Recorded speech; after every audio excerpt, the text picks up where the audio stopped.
যুবসাথীর টাকা আগামী 1 এপ্রিল থেকে পাওয়ার কথা ছিল আবেদনকারীদের, কিন্তু সেই টাকা এই শনিবার অর্থাৎ আজ থেকেই ঢুকবে অ্যাকাউন্টে, এমনটাই ঘোষণা করলেন মুখ্যমন্ত্রী মমতা বন্দ্যোপাধ্যায়। এসআইআর ইস্যুতে শুক্রবার থেকে ধর্মতলায় ধর্নায় বসছেন তিনি। নানাবিধ ইস্যুতে কেন্দ্রীয় সরকারকে নিশানা করার পাশাপাশি যুবসাথী নিয়েও বড় আপডেট দেন মমতা বন্দ্যোপাধ্যায়।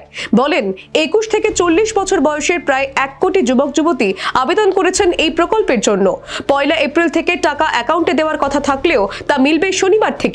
শেষ পাওয়া তথ্য বলছে, এই প্রকল্পে অনলাইন এবং অফলাইন মিলিয়ে আবেদনকারীর মোট সংখ্যা 84 লক্ষেরও গণ্ডি পেরিয়েছে। প্রাথমিকভাবে আগামী 5 বছর প্রতি মাসেই টাকা পাবেন আবেদনকারীরা।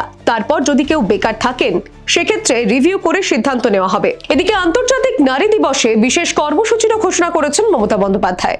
গ্যাসের দাম বৃদ্ধির সঙ্গে সঙ্গে মেয়েদের নাম বাদ দেওয়া নিয়ে প্রতিবাদ মিছিলের ডাক দিয়েছেন তিনি। মুখ্যমন্ত্রী জানান, তিনি সাদা শাড়ি পরবেন আর বাকিরা কালো পরে আসবেন। এও স্পষ্ট করেন তিনি, কোনো অশান্তির জন্য এই মিছিল নয়, শুধুমাত্র প্রতিবাদের জন্য।